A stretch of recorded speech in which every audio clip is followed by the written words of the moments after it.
Alright, this is Scott Augustine for CardRunners.com doing my third series. This is going to be a either 3 or 4 part series depending on how quickly I move through the footage. I have about 2 hours and 15 minutes I want to use of me playing 5-10 no limit, 6 max deep on full tilt. I'm 4-tabling throughout the video. And so before we start the video, I played about 20 minutes just kind of getting 4 tables that weren't breaking really quickly. There was a lot of turnover with the tables at the time I was playing. And so played about 20 minutes and I'm down probably about 300 or 400. There's only 2 hands of note. The first one happened with Jacks Up, who in this top right table, who I believe is a stocks poker instructor. And so other than that though, I don't have any real interaction or history with him in terms of playing. I have no idea how he really plays, and so I just know that he's a stocks poker instructor. He's probably pretty solid playing at these 5-10 deep tables. And so there was a hand where I 3-bet ace king suited out of position. He flatted. The flop came down huge for me where I hit top pair plus a flush draw, and so I continuation bet. He called, and then I check called the rest of the way, and he showed up with some sort of float or some sort of non-ace hand, if I remember correctly. I filmed this about a week ago. And then the other hand that is of note is against this player who turns out to be a little fishier named Triniway in the bottom left table, the surfer guy right here.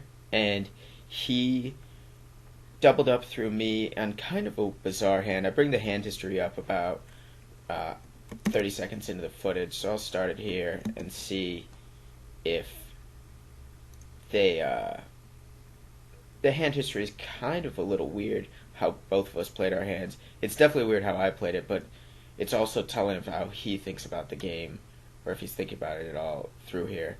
You can see after that hand how Queenus, who is kind of a regular at 10-20 on again, off again. I'm not sure if 5-10 is his normal game, or maybe he's just kind of a regular at a bunch of stakes. I'm not too sure. But he's reacting to that hand by that guy not folding to me by just shoving over Shirley for value there. And so you can tell that other players at the table had noticed how oddly he had played his hand. And so here's the hand history. I basically raised his limp. He called. I c-bet the flop. He checked min-raise. This is almost always like a top pairish hand or a middle-ish pair, like 8s. He ends up having 9s. It's like 8s or 9s, trying to like see where it's at. And his stack was kind of weird, so I just kind of peeled one just to see what he'd do after that. He checked. I checked behind. The river came kind of scary as long as he, like, I'm not sure what he could possibly put me on to call this river bet other than I guess what he had, and he kind of showed me who was boss there. But yeah, I overbet the river slightly. He had about something like, the pot was something like 210 or something, and I bet the river for like his 350 stack, and he called pretty quickly with his 9s. So obviously in his mind he was setting me up or some sort of situation, and so that's something we have to be cognizant of. Other than that, at these tables, I know Stork Delamonk or Delamork or whatever, the monkey on a couple of tables. He is a regular at higher stakes, and I have a bit of history with him. Nothing too out of the ordinary, just some aggressive times that we've both gotten it in pretty late. And he's shown me some big bluffs, and I've put some big bluffs on him, and just standard stuff for the higher stakes. Marmota is kind of a really unique player, does some really weird things that like might throw off a player who's trying to play really standard, and so we got to react to how Marmota plays, and his or her bet sizing is very kind of smallish, and then they bomb the turn, bomb the river. It's a really weird style that they play. It's almost like giving yourself really a lot of maximum fold equity, but little reward when you do make them fold. And so it's kind of an odd style, and we'll have to react to it there. I'm the top right, top left. I'm going for 3 streets of value there. I decided that the turn was a king. I'm going to be barreling that a decent amount. He can definitely have flush draws, straight draws, worse 9s, look me up with pocket eights, stuff like that, at least for one more bet. So I definitely think that's an easy bet there on the top left. And then the river pairs the 2 underneath. And when he checks, I just don't think I'm ever really beat. I mean, he could possibly have ace-9 or something, but how he plays, I don't think I'm ever really beat. And so I'm betting here to either have him put me on a straight bluff or bet him off a chop from time to time, just because I don't think I'm beat too often. And with deep stacks, you're kind of protected because people don't just like to freak out and check raise all in like they do for 100 big blinds or 120 and be like, oh, well, it's just something that happened for 200 big blinds. They're a little more hesitant to do that. And so I definitely bet through there and I take it down. On the bottom right, I fold the ace-4 suited against Clubfish, who is a half stack and a fishier player, and I think that's, from the blinds, that's pretty standard. I open ace-king suited here against Jack, the Doberman, right in the bottom right, and he 3-bets me. I don't really want him to get in the habit of 3-betting me from position, so I decide to 4-bet here with the ace-king. It's definitely strong enough blind versus blind to make a stand early on. I check behind the top in the top right with pocket 5s. I don't think I'm getting a ton of action from anything I beat. I don't think he's folding a ton. And so I think I peel one here, but I think I should just fold. Clarkaroo turns out to be a pretty tight player. There's a lot of cards. Like if he barrels this and he's got like some sort of overs or something, I just can't call with 5s, and he has me beat anyway. I just don't think there's a lot of value in calling that turn, so I think I should have folded.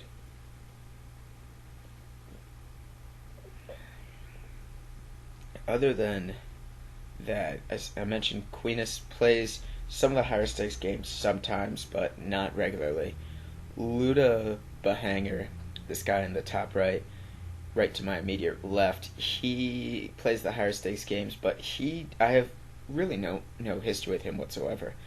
I can't really remember any time. I don't even have a note on him. I don't have any times where we've really tangled and it's kind of raised an eyebrow. So I think we're going to be playing pretty straightforward against him until I have reason to otherwise.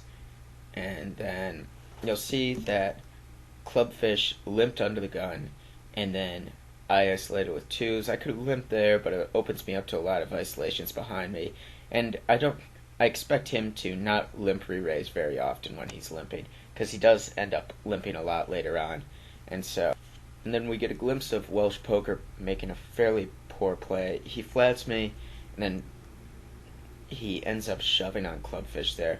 Even though Clubfish's range and players in general who limp re-raise under the gun have like ace-king a ton of the time, they also have aces, kings, and whatever else they want to play in these aggressive online games or however they're thinking about it.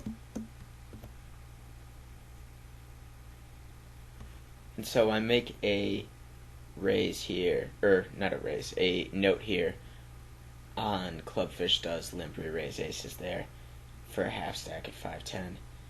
And so that's just something to be cognizant of. I can't always just be raising his isolations and expect to call 100%. But now that he's shown that, I think I can expect to call a lot more often than not. I raise ace-queen suited or ace-queen offsuit in the bottom right. I get 4 callers, which I think with this lineup, once the monkey on the button, regarde-moi, whatever. Once he calls, I think the blinds, both these players are pretty fishier players, pretty loose, passive type situation going on from them. And so once he calls, I think both those blinds come along a lot of the time with anything reasonable in their heads. I don't really know too much about this guy on the button. I've seen him on a couple other sites when I've been reviewing videos for my students and stuff. And he was playing 5-10 there, so I assume that he's just a regular across a couple sites. I haven't seen him at 10-20 or higher, so I'm not sure if 5-10 is his highest game, or maybe his bankroll's a little small on full tilt or whatever. This is definitely a flop I'm just giving up on right here. It's so coordinated. I think it's pretty well regarded that everyone should be giving up here with ace-queen a ton of the time, especially with the opponents in the blinds.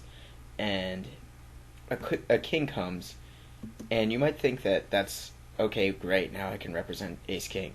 Well, yeah, you can, except you don't have ace king, and the reason you would bet it here is because both of these players in the blinds are rather fishy, and you'll see what happens here. If I would have bet here, Regard would have called, would have gotten an overcall from Welsh, and then both of them would have shown down, and Regard would have won. I could have technically barreled the river here, but the problem is, like, it's really hard to represent, like, hearts missed, the straight draw missed. It's really hard to represent spades here after I let it check through. And you'll see Welsh, I bring up the hand history from the other side. Welsh called with queen 9 offsuit on the turn, so we can see that he is not going to be a player that's interested in folding any sort of draw, regardless of the odds that he's being laid or the cards that could come. And so we're definitely not going to be bluffing him very often, but we are going to be value betting him very thinly. And there's a fairly thin value bet that happens in a few minutes or maybe a little bit longer against him with me in the hand. And so, with that said, I open king 7 suited here. The blinds, once jacks up sits out, the blinds of Clarkaroo and Austin Dog. Austin Dog sits down with like 400 every time he plays, at least at the tables I saw, and so I'm just going to immediately regard him as a weaker player. Clarkaroo is really tight in the small blind and not going to want to get out of line with a smaller stack behind him in his eyes. And so I'm going to be stealing from the cutoff at that table a ton. Luda, the hanger, should recognize that at some point and start isolating me a decent amount of the time, but I don't really remember if he does or not. Fairly standard get in with Marmada and Tough Guy in the top left. And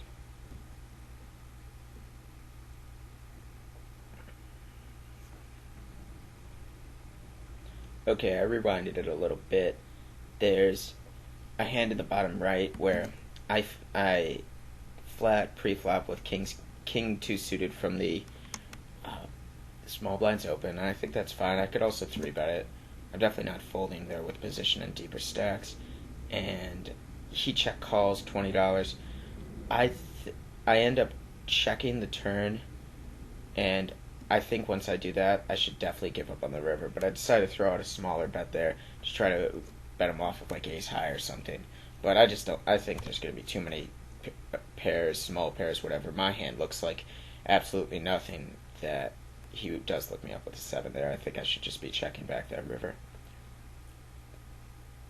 If he's opening with queen 7 suited there, I should definitely also start 3-betting him very lightly and very small and see how he just is going to react to that, because he doesn't look like he's not at any other of my tables. I don't think he was any of the tables that I was also had off screen that I was looking at to pull up, and so I think I'm going to be able to take advantage of that.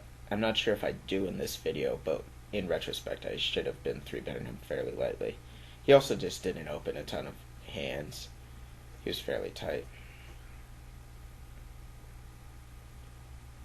In the top left, I'm going to be playing very, very tight against Stork compared to how I play at the other 3 tables when I'm in the blinds or pretty much any time out of position against him, just because he is going to be giving me a lot more trouble than any of the other players at the other 3 tables to my immediate left. And I really don't want to play big pots with him out of position because he will be putting a lot of pressure on me.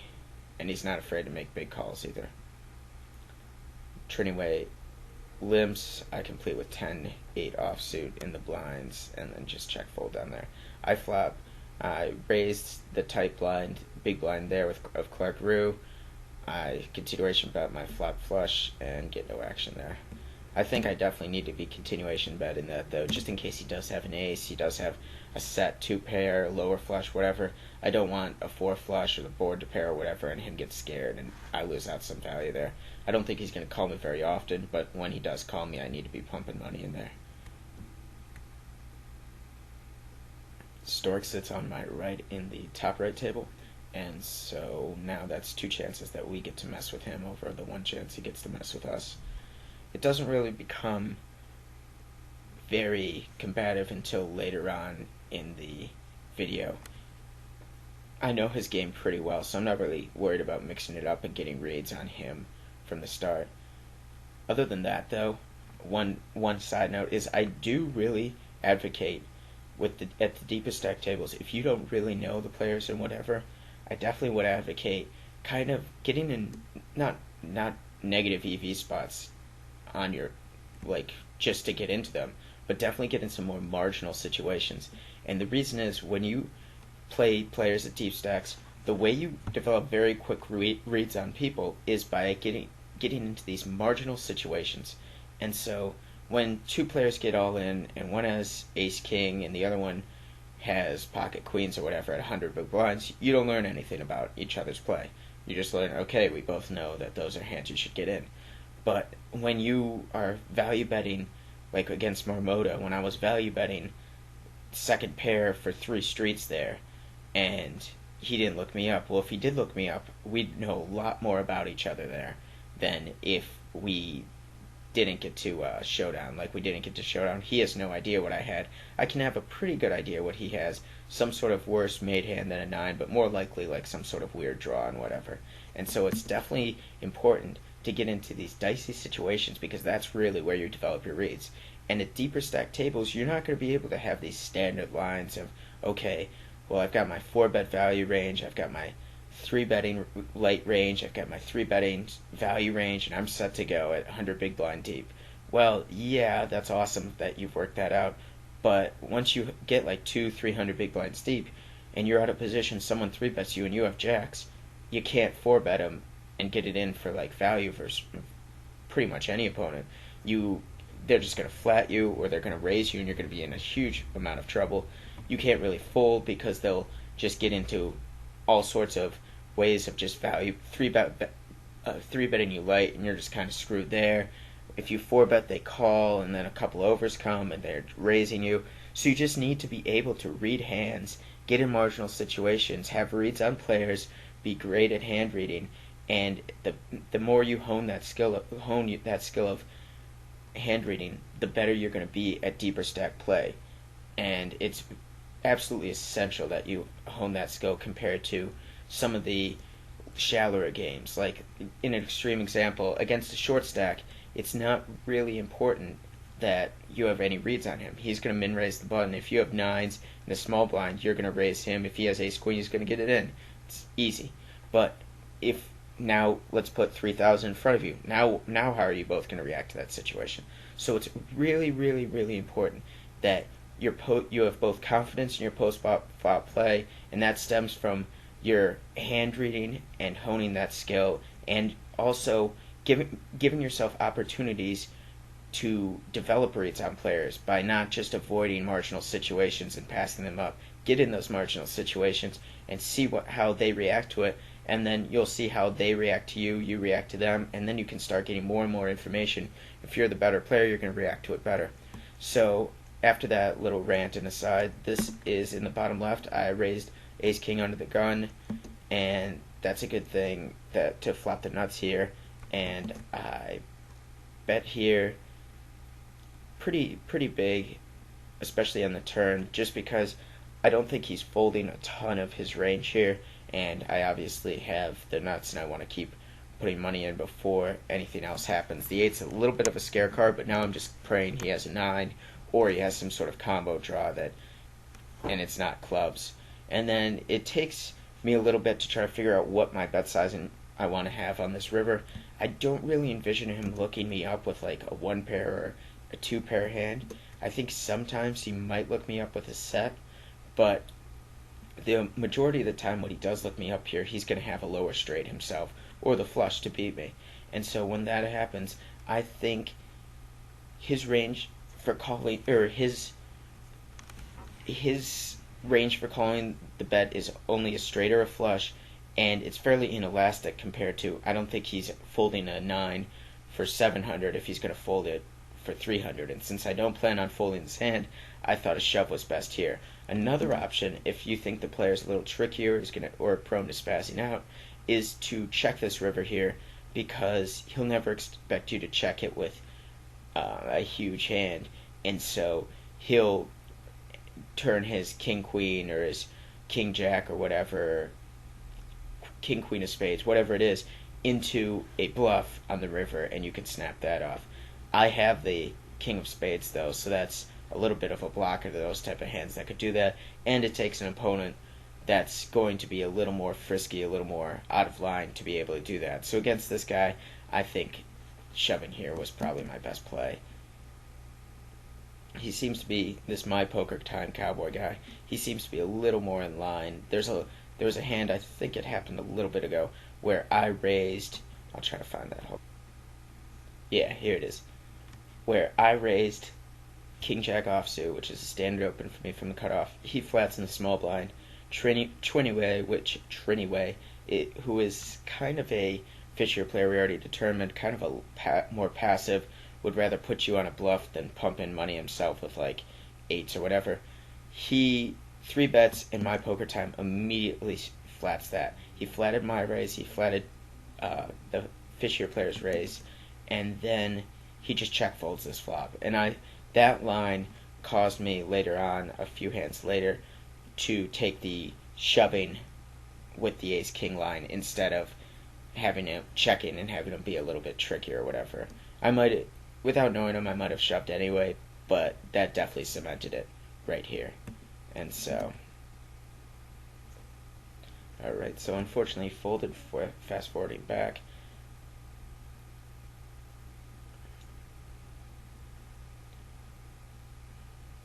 Other than that, there seems to be nothing really happens for a little bit. I opened the small blind against Queenus, or Quinus, whatever, and I don't think he's going to be playing back at me a lot at all, so in this session at least, I opened a lot of the small blinds against him.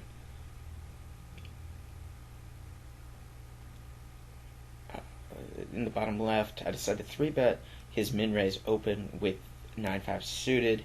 I thought his min-raise open would be a lot of hands like bigger cards like Queen Jack or whatever, a lot of hands that would fold on a lot of flops. I picked him as a weaker player and I could isolate him here with 9-5, and he immediately 4-bets me, and so I guess he was not going to have any of my light 3-betting there. And he's probably not going to give me a ton of credit in general, even though I did show up with ace-king on my bluff against him. My line was really weird and kind of spewy, and he probably is not going to give me a lot of credit in the future. There's a few hands later on where I'm even overbetting for value just because I just don't think he's going to give me a lot of credit. It's right before he leaves.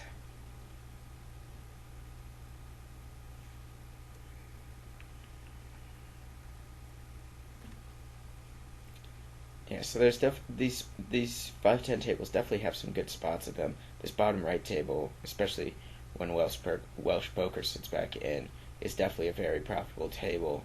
The top left table has a few players that are definitely profitable here. The top right is probably the toughest of these 4 tables. Even then, though, I mean, there's still Austin Doug here, who's probably going to be a weaker player with a half stack. Clark Rue's playing too tight. And I've got position on Stork, so it's definitely still not bad of a table. I decided to make a little bit of an aggressive play here with the 3-bet with the 9-10 offsuit. I did not know at the time if this guy was a regular, this original raiser, Regard or Moi, but clubfish flats, and I think his range is just so wide for flatting, and I'm sure that he recognizes that, but I didn't know if he'd want to. The original raiser recognizes that, but I didn't know if he'd want to play back at me lightly, and I don't know if he did. I'm assuming he had a hand, because this was the first time I had 3-bet him at all. And though it does look like a good squeeze spot for me, not many people are squeezing these days. And I checked to see his country of origin, which turns out to be Sweden, and if I knew that was the case, there's no way in hell I would have squeezed him. And it might sound like I'm stereotyping people or whatever, but whenever it just holds true, whenever maybe 80% of the time you're playing someone from like Scandinavia, Eastern Europe, any of these areas of the world, they're just much more aggressive in general and much less willing to give up on hands than players that are from some other areas of the world. And so this kind of works out good in the fact that I pick up queens right after I got caught 3-bet bluffing. And so now the Fisher player opens at clubfish, I'm able to open against him, and then something a little unexpected happens, having Jack, the guy right behind me, flat me. And I didn't know really what to make of his range. In general, he didn't seem like too much of a sophisticated player, and so I didn't think he was like flatting here with 8-9 to make a move on me later. So I thought his range was going to be a pretty standard range for flatting here, which is going to be mostly made up of like jacks, tens, ace queen, sometimes ace king, nines even. He might be flatting a little bit of a looser range in terms of pairs because he's almost positive that clubfish is going to come along, and I think he's correct in that assumption. I get a bittersweet flop in the fact that I flop top set and 3-bet pot multi-way, and that's awesome. But the problem is I have to bet it because of the drawiness, and it's really hard for anyone else to have a hand here. They're not going to have any overpair because they would have put in more action pre-flop. There's only one queen left in the deck, so they pretty much are forced into like calling one of my bets here with maybe his jacks, tens, or whatever, or one of them having a draw or a lower set. I don't think Jack has eights and fives in his range, so the lower set would have to come from clubfish, and that's really asking a lot to get lucky enough to have someone hit lower set when you hit top set in a raised pot. And so the majority of the time I think I'm just going to take this down, but I think it's still a mandatory bet. And in the bottom left here, here's an interesting hand, and we can really dive into the intricacies of the idea of fighting for every sliver of value.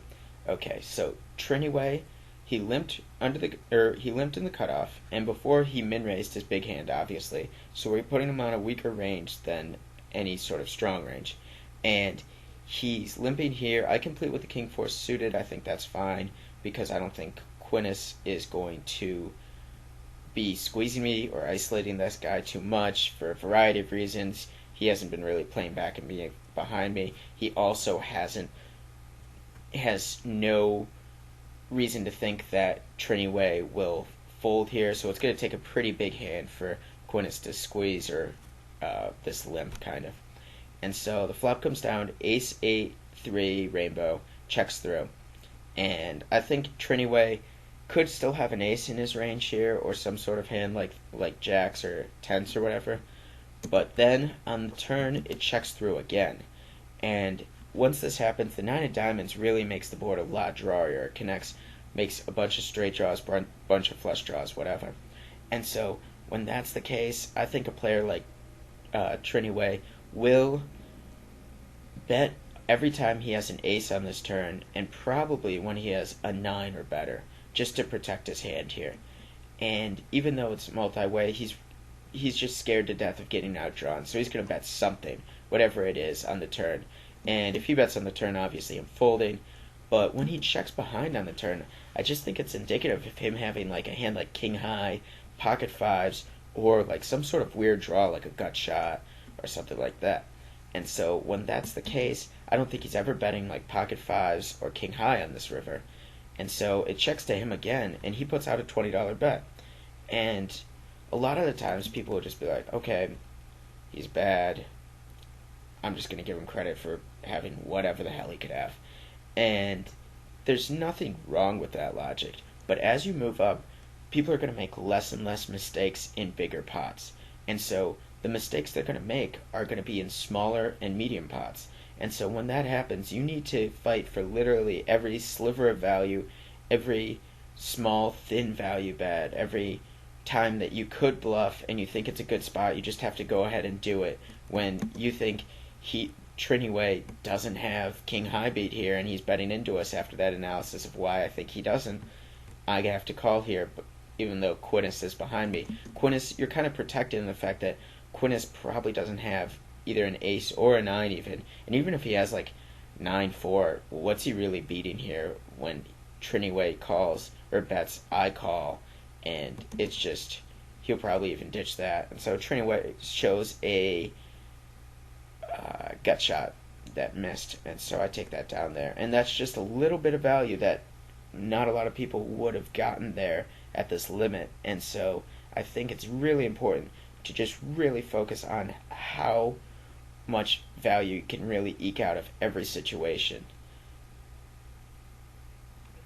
Big pots for in general just play themselves. Like I said earlier, it's the especially at 100 big blinds, but even at 200 big blinds, if you're in a big pot, you pretty much both always have a hand, or someone else is just straight bluffing or semi-bluff. And so when that's the case, it's not often going to be a great you're not going to gain a ton of value in big pots. You're going to gain a lot of value by people making small mistakes, and those mistakes will add up. Those capitalizing on all those mistakes might make you from like a 2 BB per 100 winner to like a 3 or 4, and that's a huge difference if you're putting in a large volume of hands. I open ace 10 here because both the blinds on that table are fairly weak, and I get 3-bet here by the big blind. I don't think he's really messing around with me too much to my under the gun raise, and with clubfish showing no reason, giving him no reason to think that clubfish will fold. So the ace 10 offsuit's an easy muck there. I open the ace queen offsuit in the top left, and I think it just gets folded. Yeah.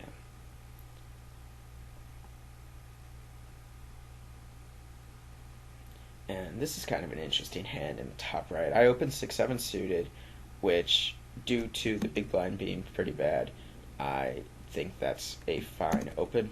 And given that the button nor the guy right behind me have shown any propensity to 3-bet me light so far, I think that I don't really have to fear that so far. I decided to check this board just because I have value in that I have middle pair. I have a backdoor flush draw, backdoor straight draw. But I don't really see him like floating me very much on here. He might be floating me sometimes, but I think it's much more likely that he stabs at it if he's got a hand like queen jack or whatever, and he's just gonna be folding those. And yeah, those hands have like 6 outs against me, and a bunch of his hands will have outs against me. But I think checking here just to defend the times when I'm just giving up on this board, because I don't think he'll fold, is a good way to balance when I have like king queen myself here and I want to just be able to check and get to showdown. And so he bets here, and it's an interesting bet by him once we see his cards. I think my hand looks a lot like 2 missed overs, and so when that's, or maybe like a hand like pocket fours, and so when that's the case, I expect him to stab at this turn a lot of the time if I check, and so I definitely have to call on the turn. On the river, it would be a closer decision. I might call still just to see what he was doing it with. And he flips up ace king suited, and that's important, first of all, because he didn't 3-bet me with it, and I think the main reason that he didn't 3-bet me was to keep Austin Doug in the hand, and as a secondary reason, it's because we're so deep. And so when that's the case, it looks like he just didn't want to 3-bet his ace king suited. He thought he could get more value out of it by just playing the hand for its straight value and kind of disguising his hand. And that might be true. I'm not sure at the time what I would have done if an ace flopped, if I would have really started barreling him or whatever. And so on the turn, though, I don't really think this is a very good bet by him. He's only going to get looked up by worse. I'm never calling with worse. I'm never calling with like queen jack of diamonds or like whatever, because I probably would have bet those on the turn myself. And so when that's the case, I think his bet, while you look at his hand and be like, yeah, he's got 2 overs, he's got a flush draw, nut flush draw, that's awesome, but he's not really accomplishing anything with his bet. And if anything, he's driving out worse hands. He's giving up value when I do could have a pair like, or a hand like I do with a pair of 6s. He's losing that $50. And he's also driving out hands that can hit second best hands. So when I do have like my ace queens, my king queens, my ace jacks or whatever, a lot of those hands, yeah, they have like 3 outs each against him, but a lot of them, once we both hit our kicker, he'll get an extra bet there. Or if I do happen to have like a pair and a flush draw, let's say I have, I don't know, I guess I couldn't have that, some sort of random 2 and a flush draw, let's say maybe like 10-7 of diamonds that I didn't decide not to c-bet, and now I don't think I'd get a lot of value on the turn, so I'm checking and trying to induce from him. Well, now he's putting in money behind with this pair and a flush draw, And if I just have a straight up flush draw, let's say 3-4 diamonds or whatever, I'd probably bet it myself. But if I didn't, he's not allowing me to catch up with a lower flush. So I think that bet, while on the surface might seem standard, is probably a pretty poor bet by him. I open it in the bottom right. I don't really envision getting played back at by this guy on this board, and so I think that's a fine c-bet. I also have my flush draw as backup.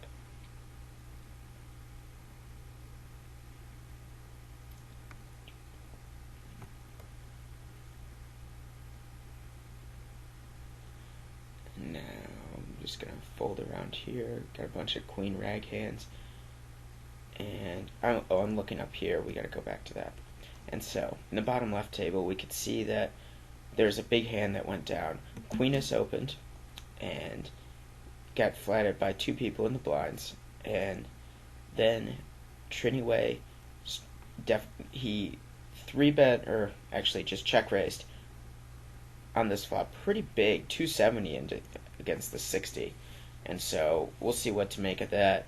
And then Stork re-raises over him. And against a better player, I think this is not really a fold, but it's definitely something to consider here, because Stork is just representing such strength. But I think Stork made this move because he thinks Trinway can have a lot of draws underneath him, and Stork ends up having the ace-high flush draw, and Trinway has king-queen, which is pretty... It's not bad to get it in there, but the way it went in was a little marginal in all aspects. And so Stork was really probably just hoping that either Trinway was on a check raise bluff, or he had a draw like maybe 8-9 of diamonds, 10-9 of diamonds, something that he was dominating in a big way. And so I think he played it fine. The Fisher player definitely played it a little aggressive, but I don't think anything was really wrong with his play. And so I go back here in a second and bring up that hand history once I noticed a big hand happen and I didn't get to see the action. And I read that over quickly, and that's definitely something you have to make a habit of, is just when you're not involved in a hand, just see how all the money went in. And yeah, if you flipped up both their hands, it would probably be standard. You'd be like, okay, one had a nut flush draw, the other had top pair, 100 big blinds kid, and it's standard. But on further analysis, that was an odd way of everything getting in, so it was good that we looked that up. And we'll probably not be afraid to push it in with like ace king there in the future if we were in Aquinas' spot. Against jacks up, I isolate Trinway, and then jacks up flats me, and Trinway flats me. And then I get a pretty good board to continuation bet into two people on. And I bet 2/3 of the pot, which I think is enough to at least tell people I'm serious about it. And jacks up flats me, and I get a fold from the Fisher player. I turn a pair, but it's obviously not good. Or if it is good, then jacks up has a lot of outs against me with like a straight draw or whatever. And so when that's the case, I decide we have pretty deep stacks. We're about 2,200 to start the hand effective. And so I decide to overbet the turn. And from his eyes, this puts him in a really tough spot. A lot of his flat-in range on the flop and pre-flop is going to be like, it's going to involve getting here with like king-queen, ace-jack, queen-jack, king-10, stuff like that. And so when that's the case, he doesn't have a ton of draws in his range. The 8 brings a bunch of backdoor draws with like the 9-10, becomes an open ender, backdoor flush, stuff like that. And so a lot of his range is just one pair hands. The only thing he could have really is pocket threes or king jack to have non-one pair hands. And so when that's the case, this overbet's just going to be really hard for him to call here. I have a chance to improve to the best hand also, and I can also, if he calls this overbet, he's pretty much saying he has one pair and doesn't believe me. And then I can pretty much represent every draw that comes and make his life really tough by overbetting the river. Or maybe even half potting, depending on what comes and how scary it is to his range. And so I think that turn overbet's a little cool. a pre-flop or a flop over bet I've been experimenting with too, and I think these are just kind of cool situations in deep stack play where you get a chance to not just bet as in relation to the pot, but bet in an amount that will threaten their stack and kind of manipulate how you want them to react to you. And so I just thought he was never calling me there, and an overbet was really good there. And on the top right, I end up making a kind of weird multi-street bluff. On this flop, yeah, if he's betting it, he probably hit it, but I also just need to just take it away from him sometimes, not allowing him to be betting like a 9 for value here or pocket tens. And so I decided to raise here, especially on the heels of overbetting there. I didn't think he would think that I would be just straight bluffing here. So I make it a little aggressive raise there, and he calls fairly quickly. And so when he calls, I'm not really ever putting him on a set or jack 9 or whatever here. He might have an overpair, he might have like ace jack, or he might have like a combo draw or straight flush draw, whatever. And so I decided at the time that I should just check back here on the turn and then make it look like I'm on the flush draw, and then when the flush hits, I can bet big, and that'll work out. The problem with that is I can no longer rep that I have like a set or two pair or something, because I would never check those back on this board. And so I think I should be betting there and then triple barreling if I want to continue in this hand. Instead, I chose a rather weird line to use. He leads into me, and when he leads into me, I think a lot of his hands are hands that got to the river, like low flushes, ace jack, overpairs, whatever. Hands that know that they're probably ahead and probably want to eke out value here. But when I raise here, it's just so incredibly strong because he can never have a set. I could only have a set maybe like 1 or 2% of the time, maybe 5, whatever. He can literally never have a set here. And so when that's the case, I think raising here when the board pairs, and also his most likely hand to lead out here is like kind of like a medium flush with like 10-8 of hearts, or like maybe even a king high flush. It's going to be a really hard card call just because he doesn't beat anything for value. And yeah, I'm bluffing here some percentage of the time with like my ace queen here, or maybe like a missed straight draw or whatever, but I don't think he thinks it's going to be enough to call here very often. He does end up having a flush here, and he has the 8-9 of hearts, and he times down for a while, and I'm not sure if he was thinking of folding or not, but it's tough to say, and it takes a while, and he does eventually call. And so I'm not thrilled about the bluff. It's not terrible, just because it is hard for him to call with whatever he has, but it's definitely not.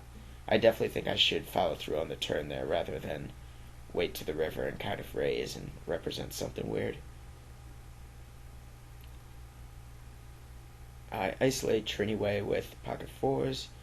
I bet a fairly coordinated high flop here, hoping to just get folds out of like his pocket sixes, his ace rag hands that have a decent amount of equity against me. And I get fairly lucky and turn a set, which is awesome. And it's not the set that completes the flush draw, so it's basically the best possible card for me. And he is showing no signs of ever wanting to fold against me. I had just shown an overbet against jacks up, so I thought an overbet might have a fairly decent chance of getting looked up here. He thinks for a little bit and then immediately leaves the table, so I think he was not going to put a lot of money in this pot irregardless. I think he just made some money, he was happy with his session and wanted to just book a win. So I don't think I was going to make a lot of money off there. I don't like checking because the board was so dry that I'm going to lose some value out of like some jack hands or whatever when a diamond or a straight draw completes on the river. So I definitely like my overbet there against him. And on this bottom right table, I flat fours against Welsh poker. It's not really standard to do so with someone with not a full stack or whatever, but I just thought he was playing so poorly at the time that I could definitely make this profitable. And the people from the blinds really weren't giving me too much trouble out of position, and I don't think they expected Welsh poker to ever fold here to a 3-bet, so I think I was fairly protected from squeeze. And he does a weird thing and checks here. And so we have to look at what are we putting him on when he opens under the gun and then checks here.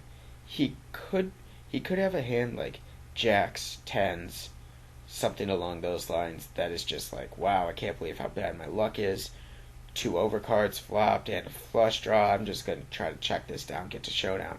He could also have a hand like ace queen or queen jack suited, something along those lines that doesn't really want to bet because he thinks no other hands other than those that beat him will call, and so he decides to check here. And then he could also have a hand that doesn't want me to fold, like kings, queens, king, queen, he might even bet here, pocket eights, something along those lines. And so when he flops a huge hand like this, he definitely should be betting, but he probably wouldn't if he had those hands. And so when the turn comes and he checks again, I'm putting him much more on a. I would expect him to bet out if he had those slow played hands. And so since he doesn't bet out, I expect him more to have a hand like 2 tens, 2 jacks, a weaker queen, whatever. And so I don't think my bet on the turn is going to show an immediate profit unless I decide to double barrel. And I'm going to double barrel a lot against him on this board with the read I had at the time. And I bet, and he calls. And it just seemed the whole hand like he was kind of playing his hand defensively. And when that happens and there's a spade out there, it kind of means that they're probably, if he's turning his hand not face up because he ends up having pocket kings, but if he has a hand that he's playing defensively and there's 3 spades on the board with 1 card to come, then there's a really good chance this type of player just does not have a spade. And it's really hard for him to have a pair on the turn and a spade unless he has a pocket pair between 8s and queens. And if that's the case, well then, good for him. If he has jacks with a spade, 9s with a spade, 10 with a spade. Other than that, though, there's no other hands that I'm really worried about. He can't have 8-9 offsuit because I don't think that's an open for him.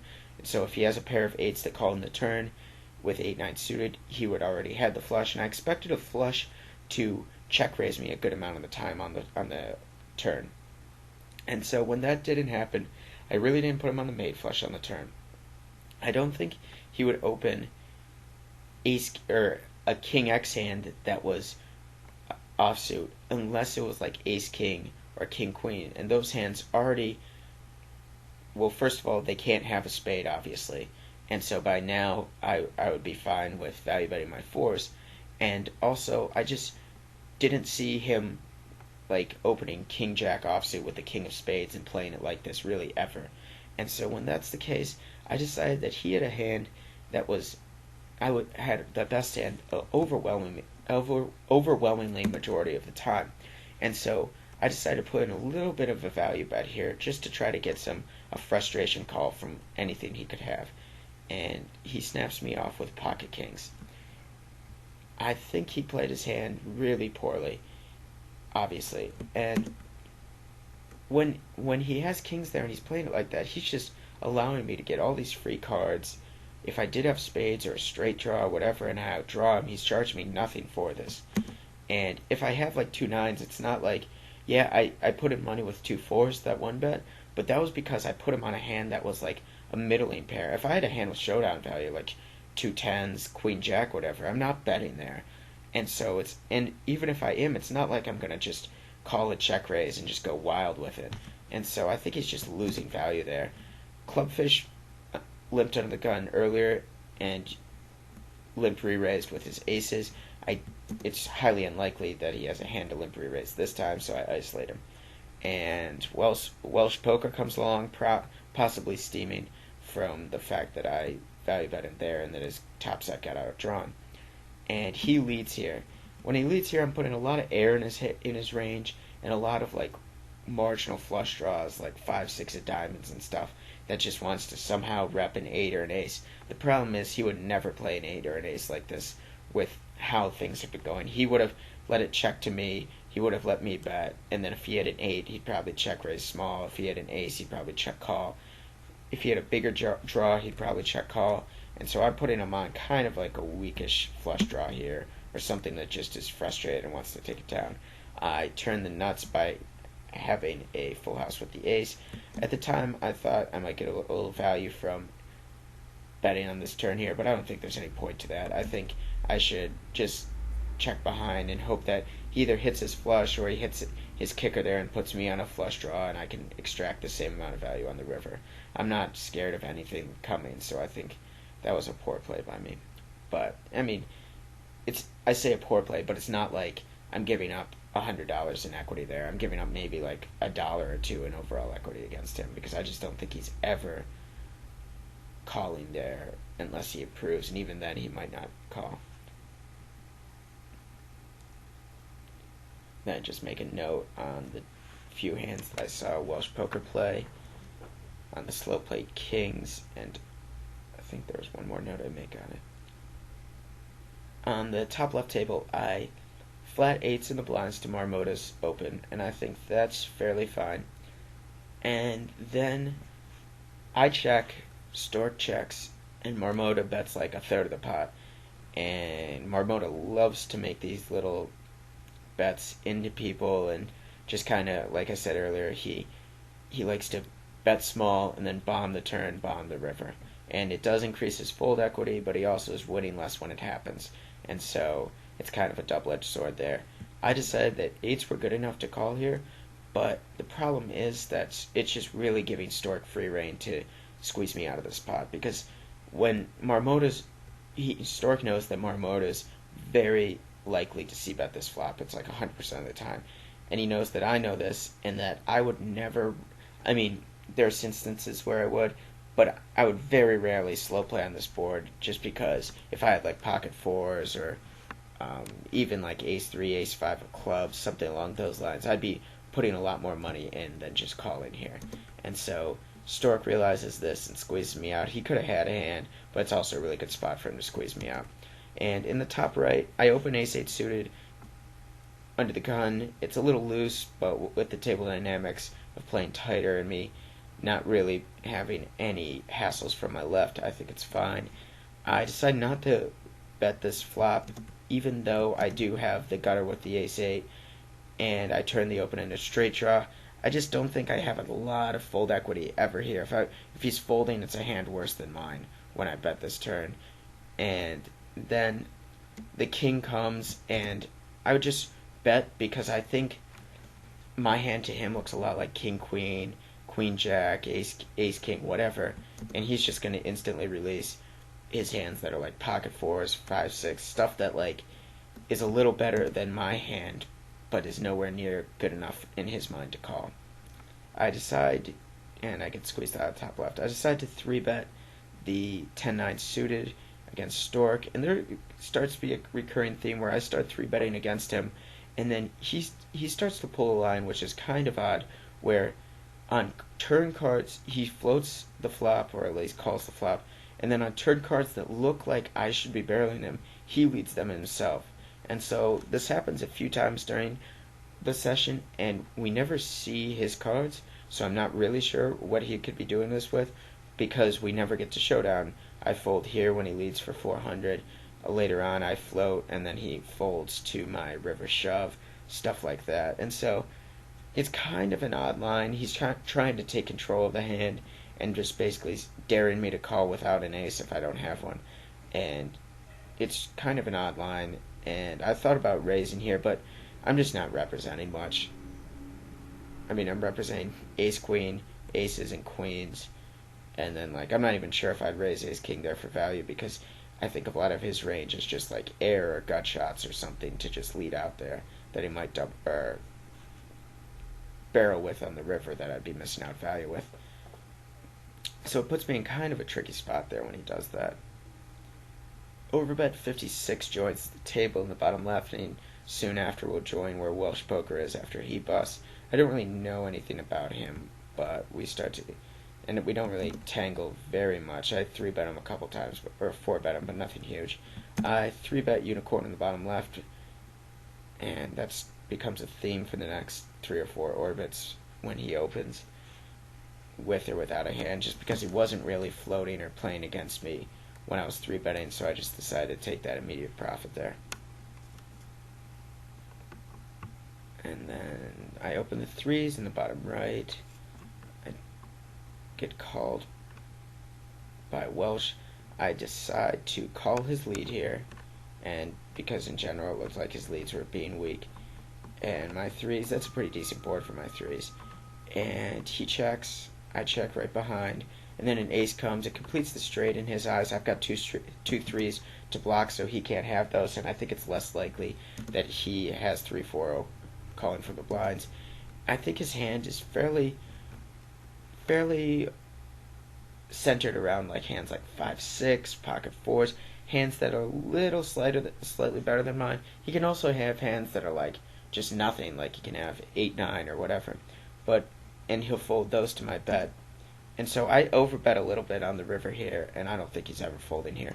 Not so much because the 180 is like a huge bet, overbet to the pot, but because he's not reloading on the table, so the $402 is probably all he has on site. So if that's the case, $180 to him is a much bigger deal than $90, even though they're probably the same range, should be calling me on that river. The $90 and the $180, by doubling it there, I threaten his site bankroll, and he's kind of threatened into not playing anymore. And so I think that the overbet there was really going to get a ton of folds there, and I might have had the best hand, but the overbet definitely cemented it. I decide to check this flop in the top right, and I think give up.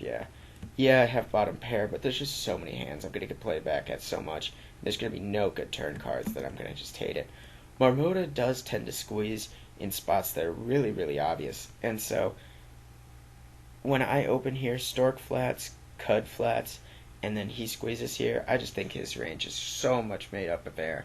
Like, I don't think he's squeezing here like 9s or 10s, because he doesn't want to get 4-bet and get it in. He'd rather play those for set value.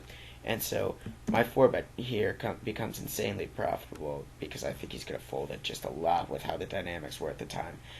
If he does start to realize that I'm doing that in those spots, then he might start to only make those value raises. But until then, until we have that dynamic going, this is definitely my best way to take advantage of him in that spot. And it looks like Welsh busted on the bottom right. Overbet comes in there.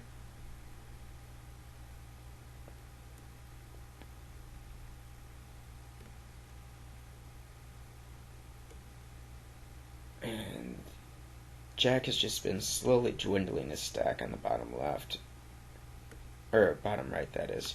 He didn't rebuy up to 2,000 after it's been up to there, so that's kind of the sign of a player he's at 2 tables, so he may be a regular, but generally regulars that are buying in for 2,000 stay at 2,000 at these limits. And I open ace king offsuit under the gun. Overbet's been there for less than an orbit and decides to 3-bet me, and I decide to 4-bet and take an aggressive line against him. I just don't want him to get into the notion that he can start 3-betting me light, even from my early opens. I want to defend those by 4-betting here, and then if he does want to get it in, I'm probably behind, or at least flipping, but I definitely want to be able to defend my opens here, so or at least early on this session, I don't mind getting it in here against him.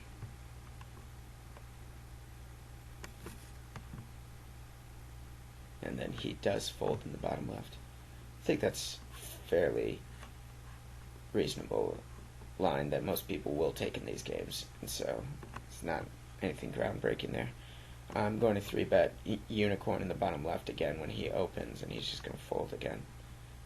And he should either be tightening up his button raising range if I'm going to be 3-betting him, or just be defending a lot lighter, and he chooses not to do either of those. So 3-betting while he doesn't choose to do those becomes fairly profitable.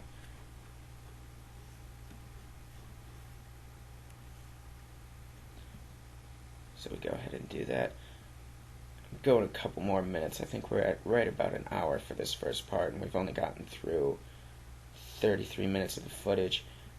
This part of the footage really isn't centered around a lot of big pots or anything. There's a few here and there, but nothing really out of the ordinary. There wasn't any huge decisions we had to make, which allowed me to focus a lot more on the intricacies of getting those little slivers of value to add up to a larger win rate in the long run. I flatted ninth in the top right just now and decided to just fold to that continuation bet. I could also start 3-betting him there, but I haven't really been 3-betting him a lot, so I don't know how he's going to react. If I'd been 3-betting him a lot, I'd like a 3-bet there with the nines a lot more. And so, yeah, this part definitely should be viewed to focus on just recognizing table dynamics and trying to just eke out every little bit of value that people are giving up in these smallish to medium-sized pots. And once we can do that, I think the later parts of this series will focus a lot more on bigger pots and bigger decisions. Though they're bigger pots, but they're not necessarily harder decisions. They're just different. And so I think I'm going to wrap up this first part of the video here, and I'll let myself fold, I assume, against Jacks Up, who hasn't been 3-betting me very often at all. And so I'll fold on that Ace-Jack hand, and I will pick it up on the next part of the video. And so this is Scott Augustine for cardrunners.com.